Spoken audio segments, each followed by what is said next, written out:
Hello. Hello दोस्तों, सामान्य वित्तीय लेखा नियम अपन कंप्लीट कर चुके हैं। उसके बाद अपन ने आरएसआर की क्लासें प्रारंभ की थी। तो दोस्तों, आरएसआर के अंतर्गत अपन दो नियम पढ़ चुके थे। आज की क्लास में आगे के नियम देखेंगे। दोस्तों क्षमा चाहूँगा, मैं समय पर क्लासें नहीं ला पा रहा हूँ। दोस्तों कुछ लाइफ थोड़ी अस्त व्यस्त हो रखी है, तो मैं थोड़ा व्यवस्थित करने में लगा हुआ हूँ। तो जैसे ही थोड़ी सी सिस्टम में आएगी लाइफ, तो मैं आपके लिए फिक्स 10 बजे क्लास लेके आऊँगा। तो दोस्तों, आज अपन जो 10 बजे की क्लास होनी थी वो क्लास अब लेके आया हूँ आपके लिए। अब अपन नियम संख्या एक एक करके आज की क्लास के पहले नियम समझेंगे, फिर आपको स्क्रीनशॉट लेने के लिए समय उपलब्ध करा दूंगा। तो दोस्तों, अपन राजस्थान सेवा नियम पढ़ रहे हैं। दोस्तों अपन क्या पढ़ रहे हैं? राजस्थान सेवा नियम पढ़ रहे हैं। और सेवा नियम में अपन ने अध्याय 1 के अंतर्गत पिछली क्लास में दो धाराएं पढ़ी थी, धारा 1 और धारा 2। उसके अलावा दोस्तों धारा 3 से लेकर के 6 तक की धाराएं अपने सिलेबस में नहीं है, तो अपन वो नहीं देखेंगे। अब अपन अध्याय 2 देखेंगे। दोस्तों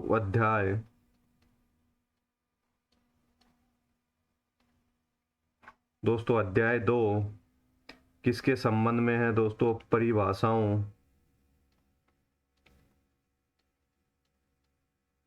अध्याय 2 में क्या दे रखी है? दोस्तों परिभाषाएं दे रखी हैं। परिभाषाएं किसके संबंध में है? सबसे पहले तो दोस्तों नियम संख्या, दोस्तों अध्याय 2 के अंतर्गत नियम संख्या 7 से नियम प्रारंभ होते हैं। 7(1) देखेंगे, और 7(1) में किसकी आयु की परिभाषा दे रखी है? दोस्तों किसकी आयु की परिभाषा दे रखी है और क्या कह रखा है? दोस्तों राज्य सरकार का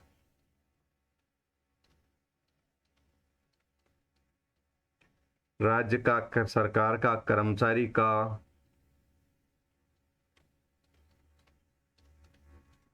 विशिष्ट आयु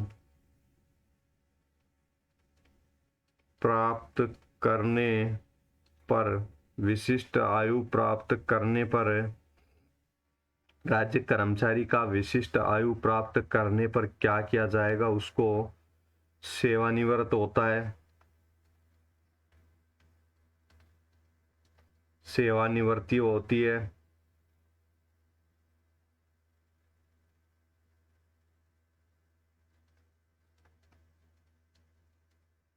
पदावनति या फिर अवकाश पर रहना आवश्यक हो। अगर दोस्तों एक राज्य कर्मचारी विशिष्ट आयु प्राप्त कर लेता है तो उसकी क्या होती है? सेवानिवृत्ति होती है, पदोन्नति होती है, या फिर अवकाश पर रहना आवश्यक हो जाता है एक विशिष्ट आयु प्राप्त करने के बाद। तो दोस्तों कर्मचारी का वह दिन, वह कर्मचारी का अकार्य दिवस होता है। दोस्तों जब कोई कर्मचारी, एक तरह से आप तो सीधे नियम को समझते चलिए कि आपसे क्वेश्चन पूछ सकता है। दोस्तों अपन सामान्य वित्तीय लेखा नियम एग्जाम ओरिएंटेड समझ रहे हैं और पढ़ रहे हैं, एग्जाम को ध्यान में रखते हुए पढ़ रहे हैं, समय अपने पास कम है। तो सबसे पहले तो आप याद रखना, नियम 7(1) में किसकी परिभाषा दे रखी है? आपसे पूछे तो आयु की परिभाषा दे रखी है। नियम आयु से संबंधित कौन सा नियम है? ऑप्शन दे दे, नियम 7 सबसेक्शन 1, नियम 7 सबसेक्शन 2, नियम 7 सबसेक्शन 3। तो आपको ऑप्शन टिक करना है नियम 7 सबसेक्शन 1, 7, नियम 7 सबसेक्शन 1। तो उपधारा 1 7, नियम 7 की उपधारा 1 में आयु की परिभाषा दे रखी है। राज्य कर्मचारी का विशिष्ट आयु प्राप्त करने पर क्या होगा? सेवानिवृत्त होगा, पदोन्नत होगा, या अवकाश पर रहना आवश्यक होगा। तो वह कर्मचारी का अकार्य दिवस होगा। दोस्तों सीधे शब्दों में ये कह रहा है कि एक विशिष्ट आयु प्राप्त करने पर कर्मचारी क्या हो जाएगा? सेवानिवृत्त हो जाएगा। और सेवानिवृत्त होने पर उसका जो अंतिम दिन होगा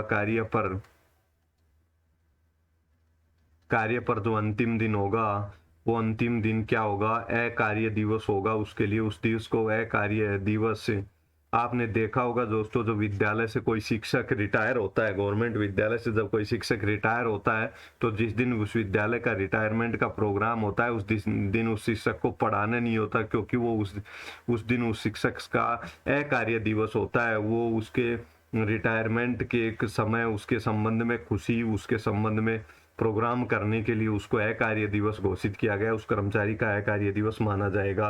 दोस्तों उस दिन से ही वो कर्मचारी रिटायर्ड माना जाएगा, उस दिन से ही वो कर्मचारी रिटायर्ड माना जाएगा। तो दोस्तों आपको तो ज़्यादा कुछ नहीं सोचना, आपको ध्यान रखना है अध्याय 2 किससे संबंधित है, परिभाषाओं से संबंधित है। अध्याय 2 में नियम संख्या 7 सबसेक्शन 1 किससे संबंधित है, आयु की परिभाषा दे रखी है। आपसे पूछे अकार्य दिवस किसका, किसी सेवानिवृत्त पदोन्नति व अवकाश पर रहना आवश्यक हो ऐसे कर्मचारी का क्या होता है, अंतिम दिन क्या होता है, कार्य दिवस होता है। कब, विशिष्ट आयु प्राप्त करने पर। एक 60 साल निर्धारित कर रखी है, 60 साल का होने के बाद सरकारी कर्मचारी रिटायर होता है, तो जिस दिन उसकी रिटायरमेंट का डे होता है, अंतिम कार्य दिवस होता है, तो वो उसका कार्य दिवस होता है। तो आपको तो सीधे शब्दों में ज़्यादा कुछ नहीं सोचना, कौन से नियम में क्या दे रखा है, किसके संबंध में दे रखा है, वो याद रखना है। कार्य दिवस के संबंध में बात की गई है, ये लाइन दे दे आपसे पूछे कि राज्य कर्मचारी का सेवानिवृत्ति पदोन्नति अवकाश पर रहना आवश्यक हो, वह उस कर्मचारी का अकार्य दिवस होता है। यह किस नियम में वर्णित है, तो नियम संख्या 7(1) में वर्णित है, आपको ये याद रखना है। तो दोस्तों पॉइंट संख्या 1 अपन ने समझा। अब अपन दूसरी परिभाषा नियम 7(2) में दूसरी परिभाषा देखेंगे, वो दे रखी है शिक्षार्थी की। शिक्षार्थी की परिभाषा दे रखी है,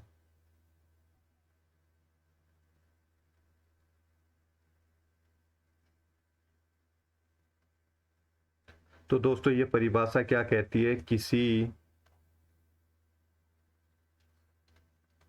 व्यक्ति को राजकीय सेवा में नियोजित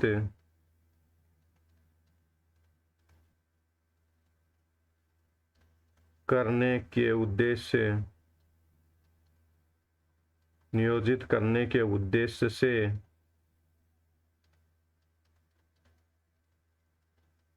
प्रशिक्षण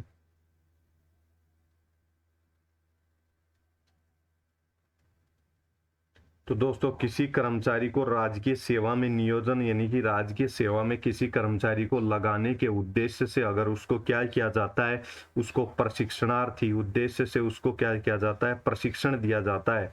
दोस्तों उसको प्रशिक्षण दिया जाता है, तथा प्रशिक्षण काल में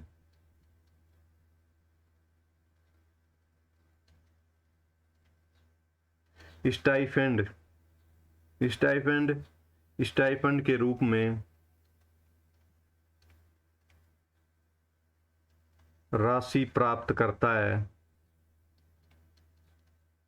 तो वो दोस्तों क्या कहलाता है, शिक्षार्थी कहलाता है। दोस्तों शिक्षार्थी की परिभाषा किस नियम में दे रखी है, आपसे एक तो सीधे से एग्जाम में ये पूछ सकता है, तो नियम 7(2) में शिक्षार्थी की परिभाषा दे रखी है। किसी व्यक्ति को राजकीय सेवा में नियोजन, यानी कि राजकीय सेवा में लगाने से पहले उसको क्या दिया जाता है, प्रशिक्षण दिया जाता है। प्रशिक्षण काल में उसको स्टाइपेंड के रूप में राशि प्रदान की जाती है। दोस्तों ये डॉक्टरी के प्रोफेशन में होता है, मुख्यतः डॉक्टरी का अपना जो प्रोफेशन होता है उसमें मुख्यतः होता है। दोस्तों जब मेडिकल कॉलेज से लोग पीजी करते हैं, जब डॉक्टरी में लोग एमबीबीएस कंप्लीट करने के बाद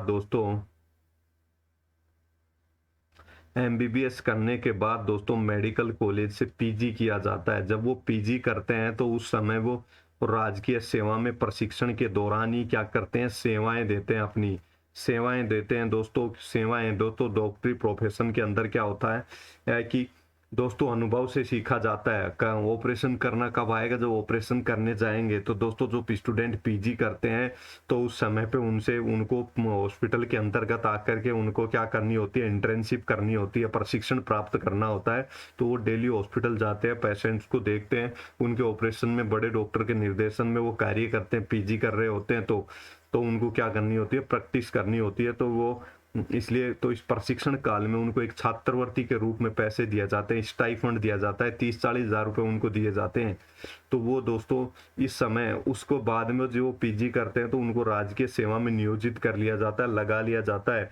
तो राजकीय सेवा में लगा लिया जाता है, तो राजकीय सेवा में नियोजित करने के उद्देश्य से किसी को प्रशिक्षण दिया जाता है, उसको स्टाइफंड दिया जाता है, यानी कुछ पैसे दिए जाते हैं, तो वो शिक्षार्थी कहलाएगा। तो शिक्षार्थी की परिभाषा दोस्तों आपसे वहाँ पूछेगा नहीं, और पूछेगा तो आपको ऑप्शन में मिलेगी। तो आपको थोड़ा बहुत ये पढ़ा हुआ होगा, आपके दिमाग में होगा कि शिक्षार्थी की परिभाषा किस टाइप की है, तो आप कर देंगे, एक बार ये पढ़ लेंगे तो आपको दिमाग में आ जाएगा कि ये परिभाषा शिक्षार्थी की है। बाकी आपसे इसमें ज्यादा कुछ पूछेगा नहीं, आपसे सीधा पूछेगा नियम 7.2 किससे संबंधित है, शिक्षार्थी से संबंधित है। शिक्षार्थी की परिभाषा किस नियम में दी गई है, तो नियम संख्या 7 सब सेक्शन 2 में दी गई है। तो दोस्तों अपने दूसरा अपन ने पढ़ा। तीसरा नियम 7.3 में दोस्तों किसकी परिभाषा दे रखी है, संविधान की। संविधान की परिभाषा नियम संख्या 7.3 में दे रखी है। तो इसका अर्थ है भारत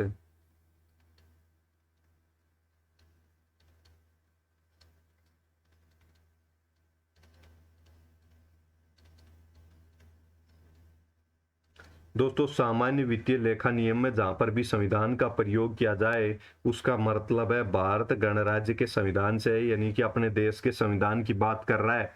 तो दोस्तों नियम संख्या 7.3 की इसकी परिभाषा दे रखी है। आपको बस एक बात याद रखना है, संविधान की परिभाषा दे रखी है, शिक्षार्थी शब्द का प्रयोग करे तो आप समझ जाना जो राजकीय सेवा में लगना है, पहले स्थायी रूप से राजकीय सेवा में जिसकी नियुक्ति होनी है, उससे पहले जिसको प्रशिक्षण दिया जा रहा है और प्रशिक्षण के बदले में उसको कुछ पैसे दिए जाते हैं स्टाइफंड के रूप में, तो वो व्यक्ति शिक्षार्थी कहलाता है। इतना आपको दिमाग में होना चाहिए। तो संविधान की भी परिभाषा देख ली। अब अपन ने नियम संख्या 7.4 देखेंगे। अब दोस्तों ये किसके संबंध में है,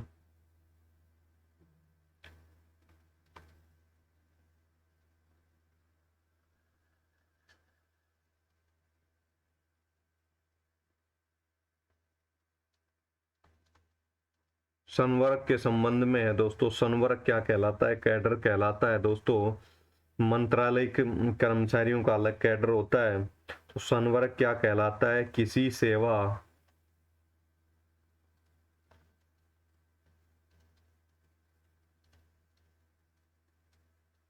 सेवा में निश्चित रूप से स्वीकृत स्थायी पदों की संख्या। दोस्तों किसी सेवा में स्थायी रूप से जो पद सर्जित कर रखे हैं उसको संवर्ग कहते हैं दोस्तों। जैसे अपने तृतीय श्रेणी शिक्षकों के मान लीजिए निर्धारित पद कर रखे हैं, 1,50,000 पद निर्धारित कर रखे हैं दोस्तों, पद सर्जित कर रखे हैं मतलब कि पद स्वीकृत हैं दोस्तों। अपन ये नहीं कहते हैं कई बार कि जूनियर अकाउंटेंट की 5,000 पद खाली हैं, तो दोस्तों वो किसमें से खाली है, मान लीजिए 10,000 पद राज्य सरकार ने स्थायी रूप से सर्जित कर रखे हैं, उसमें से 5,000 पे अकाउंटेंट लगे हुए हैं, तो दोस्तों 5,000 पद खाली हो गए। तो दोस्तों ये जो 10,000 की संख्या है ये क्या कहलाता है, संवर्ग कहलाता है, कैडर कहलाता है। आपने बहुत बार सुना होगा मंत्रालय कर्मचारी है, ये शिक्षा विभाग का कर्मचारी है, ये फर्स्ट ग्रेड का कर्मचारी है, सेकंड ग्रेड का कर्मचारी है, थर्ड ग्रेड है, ये चतुर्थ श्रेणी है। तो दोस्तों वो संवर्ग है उसका, उसके कैटेगरी के हिसाब से वो संवर्ग में बटे हुए हैं। तो किसी भी सेवा में निश्चित रूप से स्वीकृत स्थायी पदों की जो स्वीकृत संख्या है वो संवर्ग कहलाती है। संवर्ग की परिभाषा नियम संख्या 7.4 में दे रखी है, आपसे पूछ सकता है। दोस्तों ये संवर्ग क्यों बनाए जाते हैं, संवर्ग इसलिए बनाए जाते हैं दोस्तों, उनकी नियुक्ति के नियम अलग अलग बनते हैं, पदोन्नति वरीयता के नियम बनते हैं। किसी स्पेशल सेवा के लिए अलग अलग, पुलिस सेवा के लिए अलग संवर्ग है, पुलिस सेवा का अलग संवर्ग है, क्योंकि उसके नियुक्ति के, पदोन्नति के, वरीयता के अलग नियम बनते हैं। लेखांकन अपने अकाउंटेंट है, इसका अलग संवर्ग है। मंत्रालय कर्मचारी का अलग संवर्ग है, तो मंत्रालय कर्मचारियों के नियम, सेवा नियम उनकी पदोन्नति, उनकी वरीयता, नियुक्ति, उनके संबंध में अलग से नियम होते हैं। तो दोस्तों ये अलग अलग वर्ग के लिए अलग अलग सेवा के हिसाब से इनके नियम होते हैं, इसलिए संवर्ग में बांटा जाता है। एक संवर्ग वो होता है जिसके अंतर्गत निर्धारित रूप से स्थायी पदों की संख्या होती है। दोस्तों सीधा सीधा समझिए, ज्यादा सोचने की जरूरत नहीं है। संवर्ग किसको कहेंगे? जितने पद किसी विभाग में स्थायी रूप से स्वीकृत है, जैसे जूनियर अकाउंटेंट के पद स्थायी रूप से स्वीकृत, पुलिस विभाग में पुलिस के स्थायी रूप से स्वीकृत, ये अलग अलग संवर्ग हो गए। चतुर्थ श्रेणी कर्मचारी के फर्स्ट ग्रेड के पद 3600 पे ग्रेड, 3500 पे ग्रेड, इस हिसाब से अलग अलग संवर्ग में बांटा गया। उन संवर्गों में अलग अलग सैलरी निर्धारित कर रखी है, अलग अलग नियम निर्धारित कर रखे हैं।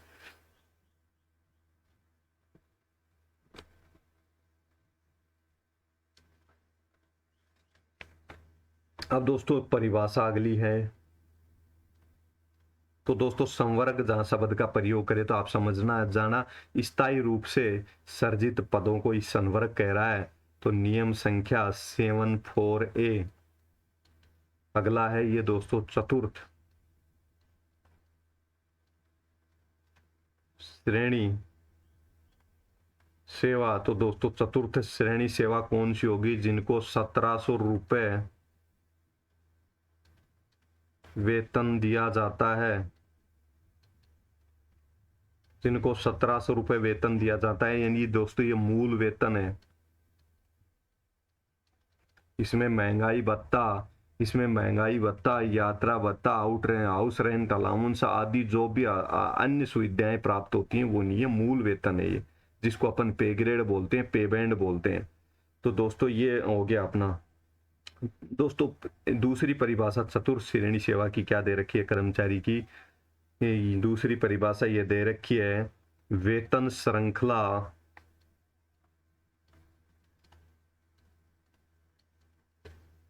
श्रृंखला फर्स्ट में दिया गया हो। जिनकी वेतन के बारे में चतुर्थ श्रेणी कर्मचारी कौन होंगे? जिनके वेतन के बारे में वेतन श्रृंखला 1 में वर्णन किया गया है वो चतुर्थ श्रेणी कर्मचारी हैं। चतुर्थ श्रेणी पे बैंड वेतन श्रृंखला का अर्थ है, और एक 1700 रुपए वेतन दिया जाता है वो चतुर्थ श्रेणी कर्मचारी है। जो मूल वेतन है दोस्तों, ये मूल वेतन है जिसको अपन पे ग्रेड बोलते हैं। जिस प्रकार से जूनियर अकाउंटेंट 3600 पे ग्रेड की नौकरी है, इसी प्रकार चतुर्थ श्रेणी कर्मचारी 1700 पे ग्रेड की नौकरी है। तो दोस्तों नियम संख्या 74A हो गया, चतुर्थ श्रेणी सेवा के कर्मचारी वेतन श्रृंखला 1 के अनुसार जिनको वेतन दिया जाता है वो चतुर्थ श्रेणी है। 1700 रुपए मूल वेतन के रूप में दिया जाता है, वो चतुर्थ श्रेणी है। चतुर्थ श्रेणी की परिभाषा आपसे पूछे किस नियम में दे रखी है? 74A में दे रखी है। चतुर्थ श्रेणी सेवा के कर्मचारी को नियमों के संबंध में अपन ने परिभाषा पढ़ ली। जहां भी चतुर्थ श्रेणी कर्मचारी की बात आए तो आप ये समझ जाना, क्योंकि ये परिभाषाएं जिन नियमों में दी गई है ये आगे के नियमों में जो शब्दावली काम में आएगी उस शब्दावली का यहाँ पे वर्णन किया गया है। नियम 75 क्षतिपूर्ति भत्ते।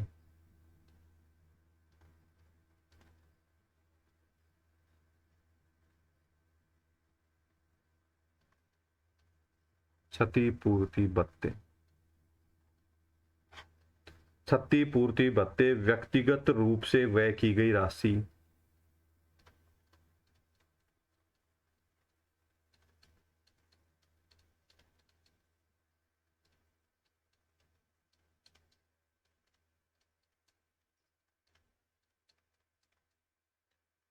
व्यक्तिगत रूप से व्यय की गई राशि क्षतिपूर्ति भत्ता कहलाता है।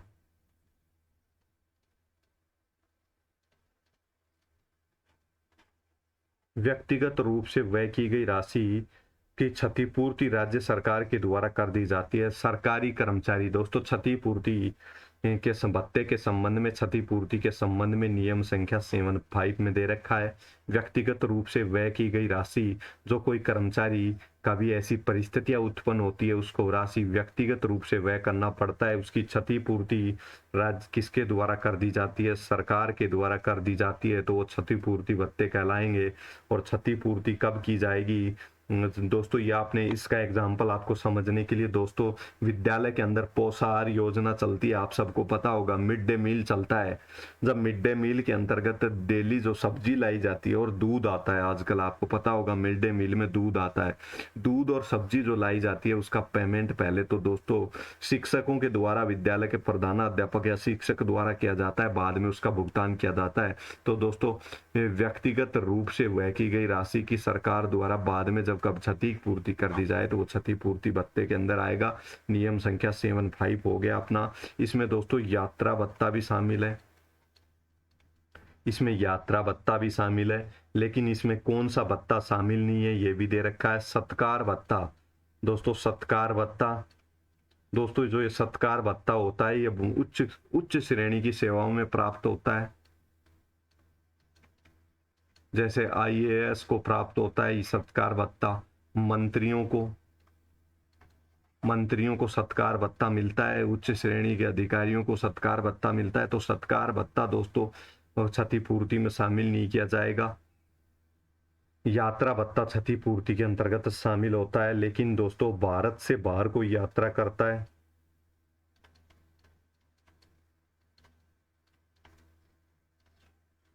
किससे करता है, जहाज के माध्यम से, यानी कि जल मार्ग से भारत के बाहर अगर कोई यात्रा करता है तो उसको क्षतिपूर्ति नहीं की जाएगी। हाँ, यात्रा भत्ते की क्षतिपूर्ति की जाएगी, आवश्यकता होने पर व्यक्तिगत रूप से व्यय की गई राशि की क्षतिपूर्ति की जाती है, जिसमें यात्रा भत्ता शामिल है, सत्कार भत्ता शामिल नहीं है। आपको याद रखना है, भारत के बाहर यात्रा अगर जहाज के माध्यम से कर रहा है तो वो भी शामिल नहीं है। तो ये हो गया अपना नियम संख्या 75। अगला नियम है दोस्तों सक्षम प्राधिकारी।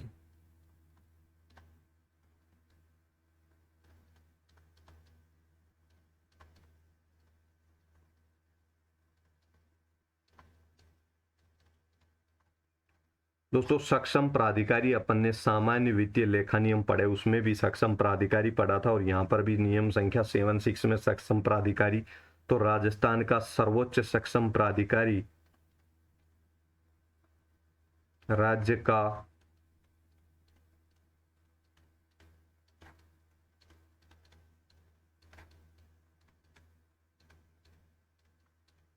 सर्वोच्च सक्षम प्राधिकारी कौन है, राज्यपाल है।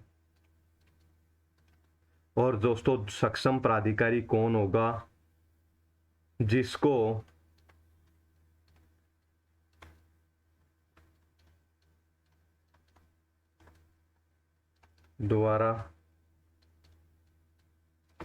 राज्यपाल द्वारा इन नियमों में सख्ती प्रदान की जाए।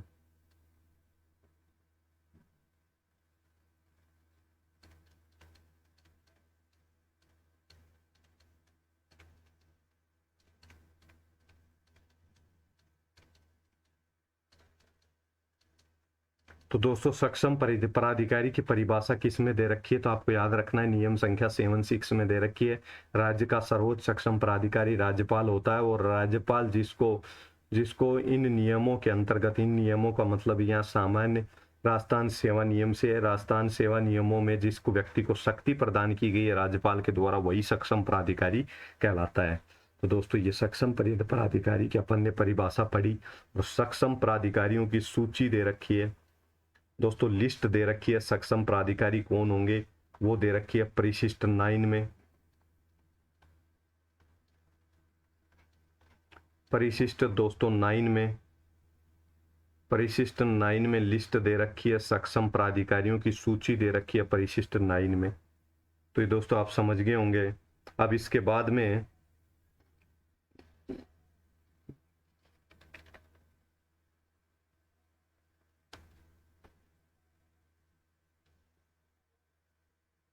दोस्तों नियम संख्या 77 दोस्तों अपन ने सामान्य वित्तीय लेखा नियम में भी पढ़ा था, संचित निधि। तो दोस्तों अपन इस पे ज्यादा समय व्यय नहीं करेंगे, अपन ने वहां पे डिटेल में पढ़ा था संचित निधि के अंदर क्या क्या शामिल होता है, लेकिन अपन यहाँ सीधा समझते हुए चलते हैं। अनुच्छेद 266(1) में वर्णित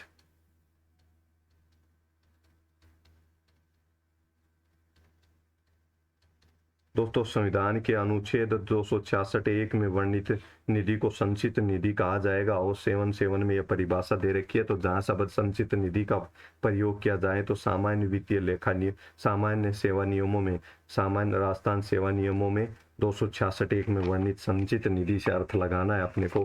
तो 7(7) में क्या दे रखा है? संचित निधि। इस प्रकार से आप इसको याद रखना। दोस्तों अब अगला नियम है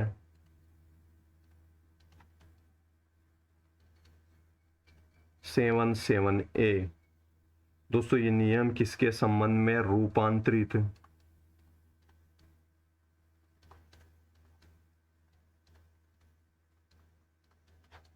रूपांतरित अवकाश के संबंध में ये नियम है। ये नियम क्या कहता है?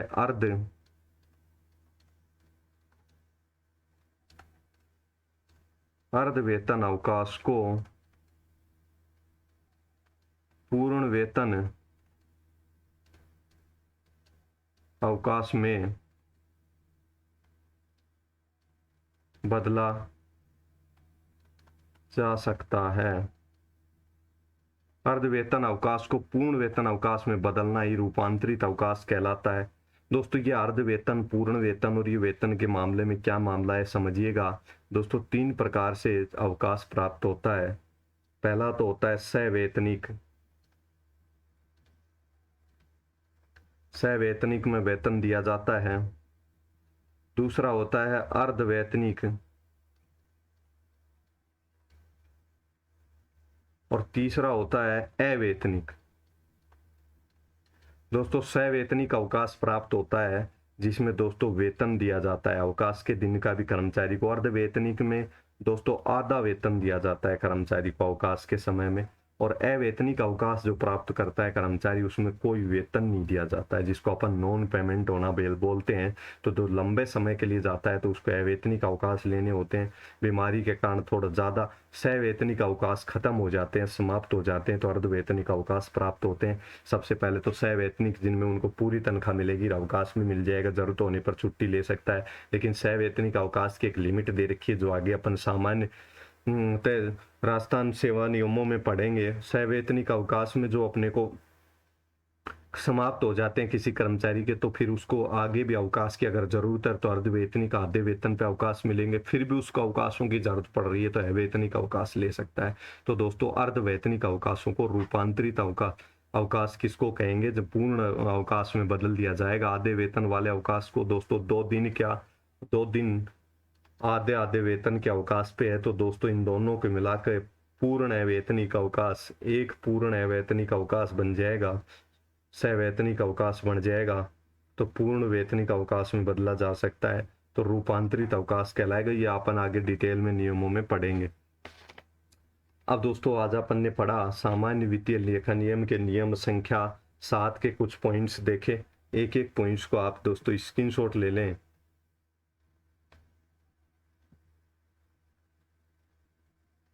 एक एक नियम को दोस्तों आपने समझा। अब दोस्तों आप इनका क्या करें, स्क्रीनशॉट ले लें। 1 मिनट अभी आपके लिए अवेलेबल कराता हूं। पेज नंबर 1 का स्क्रीनशॉट ले लें दोस्तों। पेज नंबर 2 का भी आप स्क्रीनशॉट ले लें। पेज नंबर 3 का भी आप स्क्रीनशॉट ले लें। क्षतिपूर्ति भत्ते के बारे में जो अपन पढ़ रहे थे उसमें क्या क्या शामिल है, सत्कार भत्ता शामिल नहीं है। तो दोस्तों आपने यहाँ तक के पेजों का स्क्रीनशॉट ले लिया होगा। एक बार पुनः आपके लिए उपलब्ध करा रहा हूँ, किसी भाई ने अगर स्क्रीनशॉट नहीं लिया तो ले सकता है। Page 1, page 2, page 3,